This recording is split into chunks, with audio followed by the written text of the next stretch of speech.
Hello guys, मैं रुखसार हसन। मैं हूं गुलजार अहमद। मैं असद याकूब। आप देख रहे हैं GM 30 रिएक्शन यूट्यूब चैनल। आपका हमारे इस चैनल पर दिल की अता गहराइयों से वेलकम। अगर आप देखना चाहते हैं इस तरह रिएक्शन वीडियो तो हमारा चैनल जरूर सब्सक्राइब करें। अगर आप स्क्रीन तक पहुंच चुके हैं, चैनल हमारे तक पहुंच चुके हैं तो ज़्यादा से ज़्यादा लाइक शेयर सब्सक्राइब करें। चलते हैं आज की वीडियो की। वीडियो बड़ी इंटरेस्टिंग है। पाकिस्तानी बागड़ बिल्ले की धमकी, सारे मंदिर तबाह कर दूंगा। बागड़ बिल्ला हमारे में एक ही है, वो इस तरह बकलौली करता है, वो बकलौल भी है। देखते हैं सबसे पहले वीडियो, फिर देते हैं मेरा रिएक्शन। नमस्कार दोस्तों, डीडी रेड के एक और एक्शन वीडियो में आप सभी का स्वागत है। मैं हूं आलोक। तो आज जो वीडियो मैं आप लोगों के लिए लेकर आया हूं, वीडियो है सना अमजद का और ये बड़ा ज़बरदस्त वीडियो है। इसका टाइटल है will silence temples Pakistan threaten India, यानी कि मंदिरों को हम शांत कर देंगे। और पता है ये बयान किसने दिया है? ये बयान दिया है पाकिस्तान में 16 बार मिनिस्टर रहे, पाकिस्तान की सरकार में 16 बार मिनिस्टर रहे शेख रशीद ने। आप समझ सकते हैं कि इतने इंपॉर्टेंट पद पर रहने के बाद। अच्छा, एक काम करता हूं, पहले वो बयान देख लेते हैं, उसके बाद रिएक्शन देखते हैं। बयान देखिए। सब लोगों को कहना चाहता हूं, समझो, शऊर जिंदा हो चुका है। कौम मरने और मारने के लिए तैयार है। पाकिस्तान के कौमी एहसास से हमारे दिफा के जामिन हैं। और जब मैंने बालाकोट में कहा था, हिंदुस्तान वालों, हमारे पास ऐसे मसाले हैं कि ना बिरला जी के मंदिर की घंटी बजेगी, ना हिंदुस्तान में घास उगेगा। सुन लिया आपने? ये वो बंदा है जो पाकिस्तान की सरकार में 16 बार मंत्री रह चुका है, महत्वपूर्ण पदों पर रह चुका है। आप कुछ भी कहिए, कुछ भी करते रहिए, लेकिन इस बंदे के जहन में जो नफरत भरी है हिंदुओं के खिलाफ, भारत के खिलाफ, वो नफरत झलकती है। और आपको क्या लगता है कि अगर IMF से बातचीत में जो खबरें आ रही हैं कि जी न्यूक्लियर वेपन्स और इन पर जो बातचीत चल रही है, या इस पर चर्चा होनी शुरू हो गई है, या अमेरिका में पूछा जा रहा है कि भाई पाकिस्तान के न्यूक्लियर वेपन्स सेफ हैं कि नहीं हैं, या दुनिया भर में इस तरह की चर्चाएं चल रही हैं, वो क्यों चल रही हैं? इन जैसे लोगों की वजह से चल रही हैं। इन जैसे लोगों की ये जो बड़बोलापन है, ये जो धमकी दे रहे हैं जो दुनिया में और भारत पर कि जी हमारे पास न्यूक्लियर मिसाइल्स हैं और न्यूक्लियर मसाले हैं और ये हैं और वो हैं, तो इसका असर सिर्फ चुनावी रैलियों तक सीमित नहीं रहता, ये बहुत दूर तक जाता है और इसका असर दिखेगा, वही दिख रहा है। लेकिन वही है, पाकिस्तान के लोगों की सोच है इतनी सी, वो समझते हैं कि बोल दिया उससे क्या फर्क पड़ता है। फर्क जब पड़ना शुरू होता है ना, तो फर्क पड़ता हुआ दिख रहा है कि $1 बिलियन के लोन के लिए ना आपको नाक रगड़नी पड़ रही है IMF के पैरों में, लेकिन मिल नहीं रहा है। चलिए अब इस पर पाकिस्तान की जनता क्या कहती है, जरा सुन लेते हैं। सर, पाकिस्तान के एक्स मिनिस्टर शेख रशीद साहब इंडिया को धमकियां दे रहे हैं कि हमारे पास ऐसे ऐसे न्यूक्लियर मिसाइल्स हैं कि हम इंडिया के मंदिर जो हैं खामोश करवा दें, वहाँ पर कभी घंटियाँ ना बजे, वहाँ पर कभी घास ना उगे। क्या कहेंगे आप उनकी स्टेटमेंट पर? क्या पाकिस्तान ऐसी सूरत हाल में है कि हम इंडिया क्या किसी भी मुल्क को धमका सकें? देखें, पाकिस्तान जो है ना, वो किसी ज़माने में इस सूरत हाल में था। आज से कर लें कि परवेज़ मुशर्रफ के दौर में, उधर से आगे आज इमरान खान के दौर में भी किसी हद तक आप कह सकते हैं। लेकिन अब अच्छा, उससे पहले जाए तो 48 में क्या हुआ, उसके पहले जाएं तो 65 में क्या हुआ, उसके पहले जाएं तो 71 में क्या हुआ, आधा मुल्क गवा बैठे। उसके बाद करगिल में क्या हुआ, ये पूरी दुनिया ने देखा। इमरान खान के दौर में 71 वॉर के बाद पहली बार इंडियन एयरफोर्स जो है वो आपके बालाकोट में घुस गई, इमरान खान के ही दौर में। बड़ा गजब था यार। जो सा करंटली सिचुएशन चल रही है ना, इसमें आप अमेरिका से आ रहा है जनाब जी आपका ये एटॉमिक मिसाइल डिफ्यूज़ करने वाला बंदा, वो आके सारा कुछ चेक करके गया। पहली बार पाकिस्तान के एटॉमिक जो अपने हैं ना न्यूक्लियर जो बेसिस हैं, उनको आके इन्होंने चेक किया, ठीक है। और उसके बाद आपका डर क्या कह रहा है? वो कह रहा है जी कि हम जो मर्जी हो जाए, हम अपने मिसाइल जो उनसे हैं किसी सूरत में लॉन्ग रेंज मिसाइल जो उनसे हैं उन्हें डिफ्यूज़ नहीं करेंगे, उन्हें ख़त्म नहीं करेंगे। जब आपके मुल्क में इस तरह की बातें हो रही हैं तो मेरे ख्याल से शेख साहब को इस तरह का कोई बयान देना ही नहीं चाहिए था। सर, आप क्या कहेंगे उनकी स्टेटमेंट पर? देखिए, सबसे पहले तो मैं ये कहना चाह रहा हूँ कि शेख रशीद साहब की बात का जो है ना सीरियस लेना भी नहीं चाहिए। अच्छा। जैसे वो बोंगे इंसान है, तो बिल्कुल बात देखिए सर, बात ऐसी नहीं है कि आप उसे सीरियस ले रहे हैं कि नहीं ले रहे हैं। बात ये नहीं है, बात ये है कि शेख रशीद साहब जो है ना, वो कई अहम पदों पर रह चुके हैं। पाकिस्तान को कंट्रोल करने में वो एक भूमिका निभा चुके हैं। उनके हाथ में कई सारी पावर्स रही हैं, वो एलीट पावर में आते हैं। तो आपके मानने ना मानने से और ये करने से कुछ नहीं होता। दुनिया उनके बयान को किस नजरिए से देखती है, और जाहिर सी बात है कि जब आप किसी को न्यूक्लियर अटैक करने के साथ वाले देश को थ्रेट करेंगे तो दुनिया ये देख रही है। और ये जो चर्चाएं चल रही है ना सारी कि डिफ्यूज करने वाला अमेरिका से बंदा होगा, ये बंदा होगा, आगे ये और बढ़ने वाला है।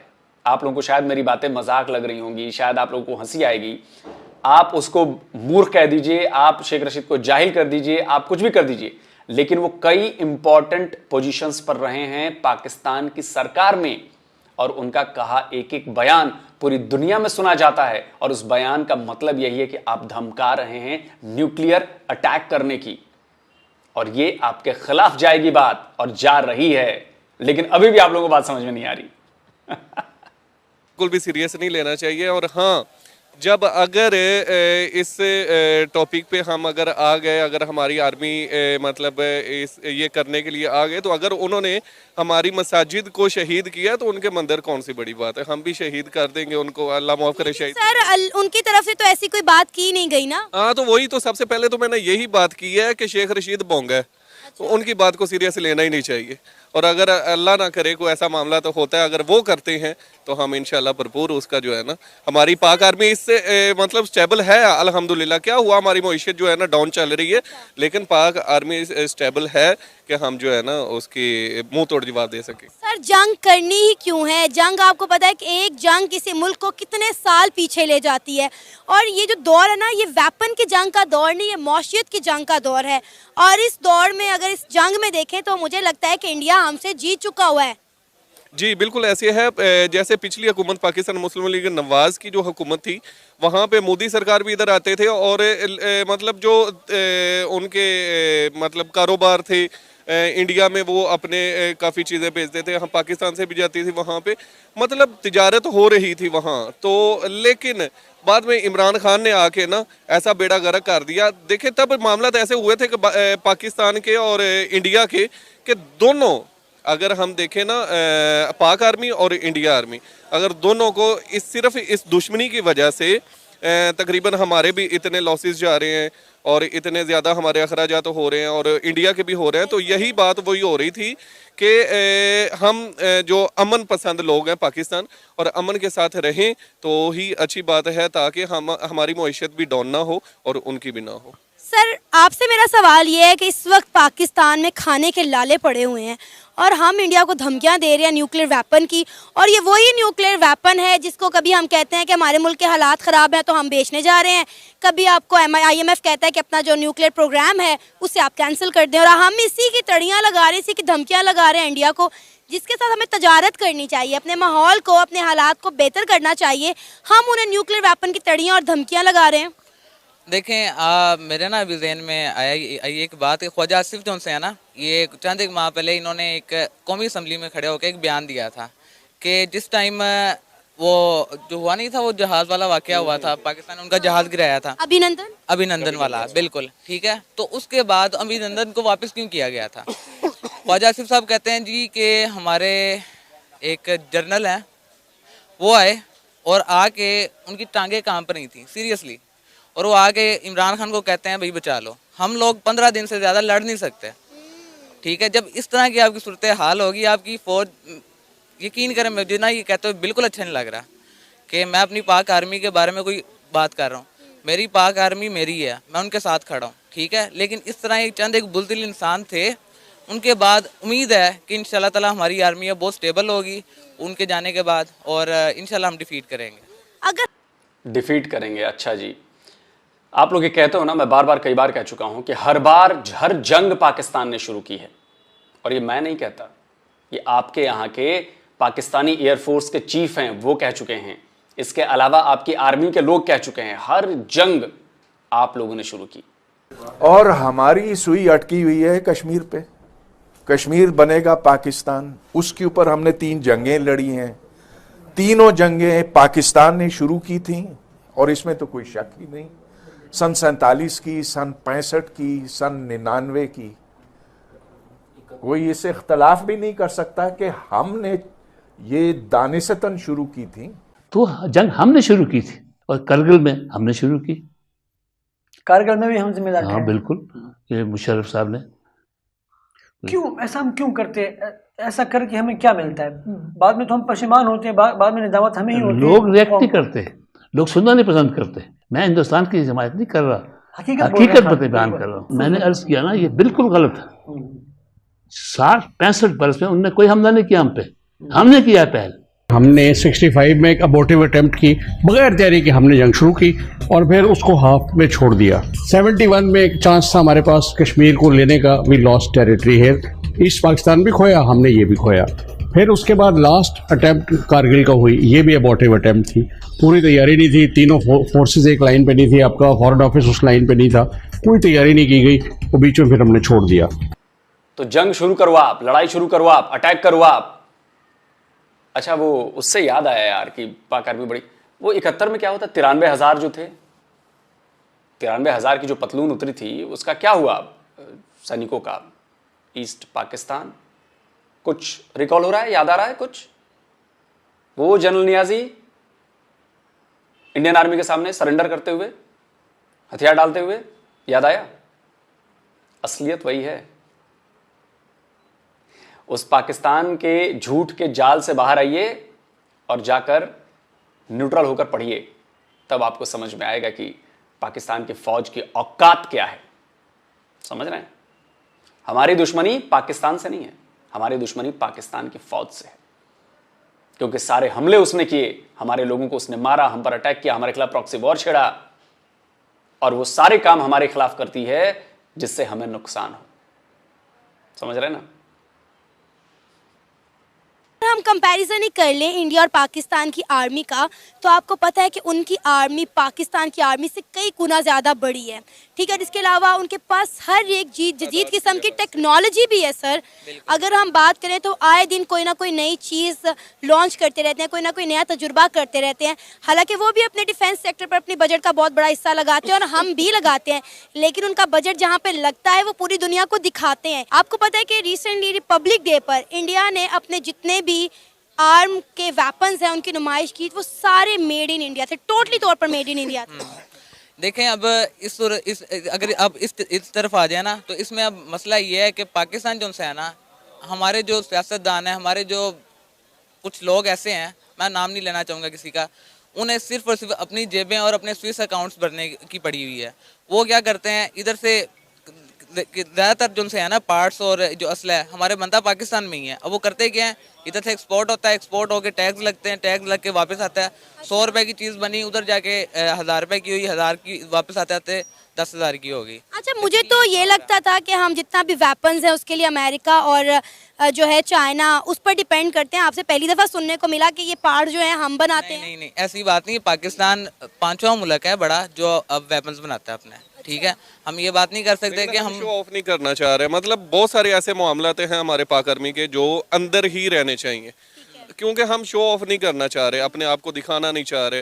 वो कहते हैं ना कि जो गरजते हैं वो बरसते नहीं, और अल्हम्दुलिल्लाह हम बरसने वाले हैं, गरजने वाले नहीं। और इंडिया गरजने वाला है, वो इसलिए दिखा रहा है कि हमारे पास ये है, हमारे पास वो है, हमारे पास फलां है, डींग है। लेकिन जब हमें जवाब देना पड़ा तो हम इंशाल्लाह दिखाएंगे, बताएंगे नहीं, करके दिखाएंगे हम इंशाल्लाह। आपको नहीं लगता ऐसे लोगों की वजह से पाकिस्तान की आज मिट्टी पलीद हुई है पूरी दुनिया में। इससे पहले 4 जंगों में क्या हुआ है वो कुछ पाकिस्तानियों और कुछ इंटरनेशनल उसके वजह से मैं सुनवा देता हूं कि क्या हुआ है। जब जब आपने कोशिश किया ना, ये जो बरसते हैं, गरजते हैं, सुन लीजिए, हम गरजते नहीं हैं, हम सीधे टू द पॉइंट आते हैं और फिर 93,000 का सरेंडर करा के दिखाते हैं। सुनिए, इन्होंने कतर की जंग हारी, आपने पूछा उनसे कि आपने कतर की जंग हारी? 65 में फेक जो है विक्ट्री डिक्लेयर की, वो पूछा आपने? इन्होंने सियाचिन हारा, आपने पूछा उनसे? इन्होंने कारगिल हारा, आपने पूछा उनसे? The Pakistani army has lost every war it's fought with India, from the original war in 1947 until the latest war in 1999. 65 की जीती नहीं थी जी। 65 की जंग अगर आप जनरल मूसा खान साहब की किताब देख लें तो उससे मालूम होता है कि 14 दिन के अंदर अंदर हमारा सारा जखीरा खत्म हो गया था और फिर उसके बाद हमने दोस्त मुल्कों से अपील की कि आप जंगबंदी के लिए कुछ कर दीजिए। चुनाचे हमने तमाम जंगें हारी हैं। जंग जीती या हारी? नहीं, ये जंग जीती तो नहीं, क्योंकि जो आपका मकसद था कश्मीर लेना वो तो हुआ नहीं, जंग छिड़ गई। एक जंग तो हो गई खत्म। सबसे पहले मैं बात करना चाहूंगा बड़ा इम्पोर्टेंट जो शेख रशीद साहब है ना, मैं अक्सर वीडियो में ये बोलता हूँ कि जो भाई इमरान खान साहब की जो बेड़ी बोड़ेगा ना, वो एक आदमी है जो ये शेख रशीद है। तो इतने अहम मौके पर अपनी सियासत चमकाने के लिए, ऑडियंस को एंगेज करने के लिए, मैं तो वो जलसे में किया था जो पीछे मीनार पाकिस्तान में हुआ था ना, कि एक ऑडियंस का खून गर्म करने के लिए एक बयान है। तो इस बयान की वजह से पाकिस्तान की इमेज पता है कितनी बुरी पेश की है बाहर की कंट्री। पाकिस्तान क्या बड़ी कर दिया है। मिनिस्टर रह चुका है, वजीर दाखिला भी रह चुका है, कई बड़ी पोस्टों पर रह चुका है। तो इतना मैं कहता हूँ ना कोई सोचता है ना समझता। आप कह रहे हैं लोग जो है वो, आप कह रहे हैं कि वो इमरान खान का बेड़ा गर्क करेगा, मैं कह रहा हूँ कि वो पाकिस्तान का बेड़ा गर्क कर रहा है, कर चुका। अब बताएं, देखें कि हमारे पाकिस्तान में आकर यूएस से हमारा लॉन्ग रेंज जो है वो डिफ्यूज करने के लिए, चेकिंग करने के लिए आ रहे हैं। तो इन्हीं वजह से असद भाई बोले, रुखसार भाई बोले, यही फर्क है। या मैं बोलूं, मेरे अल्फाज इतने मैंने नहीं रखते जितने भाई शेख रशीद साहब के अल्फाज मैंने रखते हैं। उसके अल्फाज मैंने रखते हैं। तो भाई अब हमारी जो पोजीशन है वो अब थोड़ी सी भाई इन वजह से, इस जैसे लोगों की वजह से अब तक हम ग्रे लिस्ट में रहे हैं। क्योंकि इंडिया को कोई खतरा नहीं, ऐसे इंसानों से इंडिया को कोई खतरा नहीं है। बात सुने भाई गुलजार, बयानबाजी की बात करें तो अब तो वो लोग पढ़े लिखे हो गए हैं, अब तो नहीं करते। जब डोगरा राज, ये भी जेल है। हाँ, ये बिल्कुल जेल बंदा है। जब डोगरा राज था उधर से, तो वो भी ऐसे बयान छोड़ दिया करते थे जब देखते थे कि हमारे डोगरा राज कहाँ आ गया। उनके सारे एक आदमी थे, मेरे ज़हन में नाम है, बिल्कुल यही तकरीबन नाम यही है। आगे उनकी जो असद भाई, हम जिस स्टेज पर इस वक्त पाकिस्तान खड़ा है ना, हमें ऐसे अल्फाज जेब भी नहीं देते कि हम ऐसे अल्फाज बोले। यार बात हमें चाहिए कि हम इंडिया के साथ रिलेशन अच्छे करने की कोशिश करनी चाहिए। यार तुम लोग आए दिन मेरी तो बात मेरी बात सुन भाई गुलजार, आप रिलेशन अच्छे करें ना करें, आप मुल्क की रोटी पूरी करें, वो बात बहुत अहम है। तो वो तब भी होगा जब आपके हमसाय मुल्क के साथ ट्रेड होगी। वो मैं बात कर रहा हूँ कि हमारी रोजी रोटी नहीं चल रही, हम किस अनाज पर बैठे हैं कि भाई इंडिया को तबाह कर दे। ये ऐसे ना इंसान को भाई मैं सियासत के साथ नहीं रखना चाहिए। इमरान खान भी गुनाह है भाई। इमरान खान साहब जैसा लीडर और इस इंसान के साथ वो अटैच जब तक भी रहेगा ना, ये भी पाकिस्तान को। और यार ये किसी का सगा नहीं है, ये कभी पीपी में रहा है, कभी नून में रहा है, कभी अब खान में। ये उड़ता शापर है, वो कहते हैं लिफाफा शापर।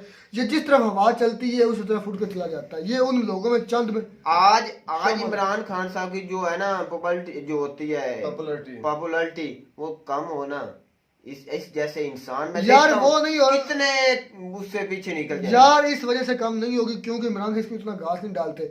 मुझे बता कौन सी अहम कोई रिस्पॉन्सिबिलिटी है जो इमरान खान साहब ने इसके जिम्मे लगाई है? कोई भी ऐसी रिस्पॉन्सिबिलिटी यार, मैं आपकी बात कर रहा हूँ। आप मुझे बता कभी उनके जलसों में जो 3 साल में वो किस किस पोस्ट पर रह चुके हैं आपको पता है? वजीर दाखिला भी लेकिन ये है हमारा डेमोक्रेसी और ये है हमारे मिनिस्टर्स और ये है हमारा इल्म।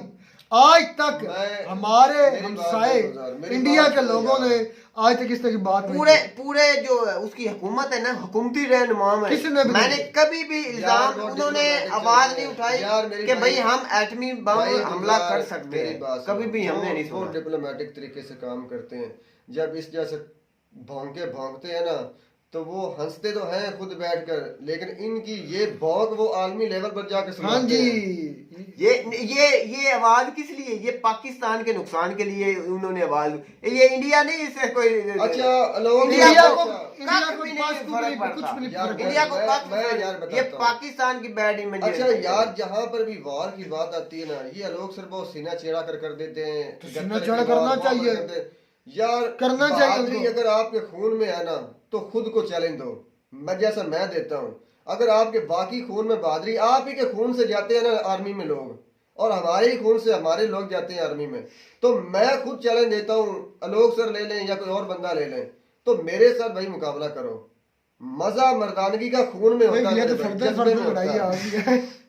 असल तो भाई आप आपका जो रिएक्शन होता है जंगों ना, की बात कर देते हैं, लड़ाई पे मैं सिरे से मानता ही नहीं हूं, तो एक्शन पर नहीं, रिएक्शन पर रहता हूं मेरे भाई, मेरी बात सुनो, असल मैं भाई इसी मुल्क में रहता हूं ना, तो जब मैं ही नहीं मानता कि मुझसे कोई जरा ताकतवर है, अगर है तो मेरे मुकाबले में आ जाए। एक्शन के बजाय रिएक्शन पर जोर दो, रिएक्शन पर नहीं, मैं आलोक सर को वाजे कह देता हूँ कि सर इस तरह की बात, वो बात पढ़ा लिखा आदमी है, पढ़ा लिखा क्या यार, उसकी पढ़ाई लिखाई जब भी बात आती है वो वॉर में बहुत इन्वॉल्व हो जाता है। मैं गुरेज करता हूँ भाई इनकी इस किस्म की बातों को, जब इग्नोर कर दूं। मुल्क की इज्जत पर बात आती है ना, तो मिर्चें भी लगती है, गर्व की बात होती है, वो गर्व का कौन सी गर्व की बात है? छितर खाए 1948 में इन लोगों ने, 1948 में एक साल बाद। भाई गुजार मुझे याद आ गया, अब हम ना आलोक सर की 1940 क्योंकि 4 वाज की वीडियोज हैं डिफेंस डिटेक्टिव पर, आई थिंक हमें अब वो करनी चाहिए। करे सर, मैं भी तैयार हूं। मैं क्यों नहीं कर रहा कि भाई इसके जो है ना उस पर भी ये नहीं मानेगा, सारा जो ब्लेम है ना वो हमारे जो बड़े पोस्टों पर थे, चाहे वो रिटायर हो गए थे या कोई सियासतदान थे, उन्होंने खुद माना अटैक भी हमने किया था, छितर भी हमें पड़े। उनकी जुबानी जब ये सुनेगा ना, इसका जो ये गर्व से है ना सीना चौड़, मैं ये कहता हूं ये ऐसे झुक जाएगा। जो भाई आलोक सर असद भाई, रुखसार भाई, हम भी पहले यही बोलते थे 65 की हमने जंग जीत ली, 71 की जीत ली, 90 कारगिल की जीत ली। जब हमारे वो सियासतदानों ने जो आलोक सर की वीडियो से हमें पता चला कि हमारे सियासतदान ही कहते थे हमने अटैक किया और मुझे खाने पड़े। समझ में आई भाई आलोक सर सुन ले, असद कहता है मुझे आपसे लड़ना, आपने अगर भाई लड़ना ही है उससे आलोक सर के, तो आप तलीम के लिहाज से लड़े, बिल्कुल सबूत के लिहाज से लड़े। आप उनसे अगर लड़ना ही चाहते हैं तो आपने मुझे एक भी सबूत दे दिया ना, जो रिटर्न लिखा हुआ है सरकारी पेपर में लिखा हुआ है, का सबूत तुम्हें चाहिए। मैं कहता हूं कि आलमी लेवल पर लिखा हुआ मिल जाए ना मुझे रिटर्न। किस बात? पागल तो नहीं कि ये फलान वॉर भी इंडिया जीता, तुम्हारे जो इंसान है, तुम्हारे जो पाकिस्तान के मेजर अपने बंदे जो और उनका भी जनरल बख्शी खुद मानता है, इस बात को क्या कहोगे? मैं ये बात नहीं करता, जनरल बख्शी कोई एक वीडियो बता दे जो उन्होंने बोली कि हमने हारी है या जीती है। इग्नोर भाई गुजार इसलिए करता हूँ कि ये होती है नफरत को हवा देने वाली बात, और मेरे पास ऐसी हजारों वीडियो जिनके जर्नल्स और कर्नल्स की है मेरे। हम ये बात करना चाहते हैं, पुरानी तो नहीं बातें करना चाहते, हम ये बात करना चाहते हैं जो ये अल्फाज बोले गए हैं गलत बोले हैं मेरे भाई, ये गलत बोले गए। मैं भी कहता हूँ कि इसने गलत, ये इंडिया का कख नुकसान नहीं हुआ, पाकिस्तान की बैड हुआ है, होता रहेगा, होता चला जाएगा इन बकलोल की वजह से, इन भौंकों में से। अब हमारे फैटफ हमें आज क्यों नहीं IMF कर्जा दे रहा, आज क्यों US से के आकर डिफ्यूज कर रहे हैं या हमें चेकिंग कर रहे हैं, किसी और कंट्री क्यों नहीं क्या करते? क्यों हमारे जो एटमी एहसासा है जो लॉन्ग रेंज के वो कम किए जा रहे हैं? मेरी बात सुन, ऐसा नहीं होगा। हाँ, उन्हें तशवीश जरूर हुई है और ऐसे ही होती जाएगी, जैसे ये लोग बकवास करते जाएंगे तो होगा नहीं, लेकिन वो कहेंगे कि आप अपने एहसासों को कंट्रोल करें। असद भाई, हमें तो बहस करनी थी इस बहस पर, शेख रशीद की जो बहस करनी थी। आलोक सर को चैलेंज करने लगे। आलोक सर ने क्या इधर बताया? मुझे एक आज बात बता दो जो नेगेटिव उन्होंने बोली, जो शेख रशीद के मुताबिक उन्होंने काउंटर किया। भाई आलोक सर सुन ले, उन तक बात पहुंचा दे कैसे आपको चैलेंज दिखाया। भाई असद भाई चैलेंज नहीं, अच्छा लड़ाई बड़ाई पर जाता है आज आकर, यही असद भाई के पास है ना, लड़ाई करेगा वो। मैं अपनी बात जरूर करूंगा, जहाँ पर ईमान की बात आती है और खून में बहादुरी की बात आती है, तो मैं कहता हूँ जिसम को ईमान ही नहीं रखता। आपका जज्बा ही लड़ता है मेरे भाई, और वही जीतता है। वही जज्बा ईमान जो होता है ना, 1971 में आपको कामयाब करता है, वही जज्बा। अगर हमारी उस वक्त जो 93 जो सोल्जर थे बड़ी तादाद, उनके पास जो आपके पास ये जज्बा है ना, उस वक्त वो जज्बा होता ना, मैं कहता हूँ तो सिरे से मानता ही नहीं उस बात वो 93 उधर शहीद हो जाते ना, तो फिर की खुद सहन करते हुए वीडियो है। नहीं देखो ये जज्बा जो असद भाई सुनने की भी, आप सुने भी ना कि 93,000 जो है फौजी, उसमें जो जज्बा आज दिखा रहे हो ना, उन्होंने दिखाया होता तो आज आपका सीना गर्व से होता कि हमारे शहीद हो चुके थे। मेरी बात सुन, अगर मेरे जैसा एक बंदा भी जनरल कर्नल उस वक्त में होता ना उस फौज में, तो वो खुद तुम्हारे मर जैसा, जाता, मुझ जैसा बंदा, तुम्हारे जैसा, और खुद तो वो सारे सारे जो नहीं करता। जो पाक फौज में जाते हैं वो मुल्क की खातिर जाते हैं, उनके पास आप बोलते हैं ना, उनके आपसे ज्यादा ट्रेनिंग भी होती है, आपसे ज्यादा उनके अंदर पावर भी होती है, आपसे ज्यादा उनके अंदर बर्दाश्त भी होती है। ये टीटीपी वाला है, मैंने खुद आर्मी की ट्रेनिंग की है मेरे भाई, मैं खुद एक ट्रेन भाई ये लोग सर बच के रहना, बस सर को आपको खुला चैलेंज कर दिया। बात मुझसे इतनी सी है भाई, हम चारों जंग हारे हैं और इन लोगों की वजह से आज पाकिस्तान इस कंडीशन में फाइटर लिस्ट में रहा, आज IMF कर्जा दे रहा, आज USA के डिफ्यूज करने के लिए, आज USA अच्छा मेरा एक आखिरी क्वेश्चन है, पाकिस्तान खतरनाक। असद भाई एक आखिरी क्वेश्चन है, हमें चाहिए अपनी गुर्बत के खिलाफ जंग लड़नी, मैंने पहले ही हर मुल्क के साथ अच्छे ताल्लुकात करने चाहिए। इंडिया वो वाहिद मुल्क है जिसके साथ हमारी ट्रेड शुरू होती है, तो सबसे ज्यादा जो 100% 90% फायदा है वो पाकिस्तान को है।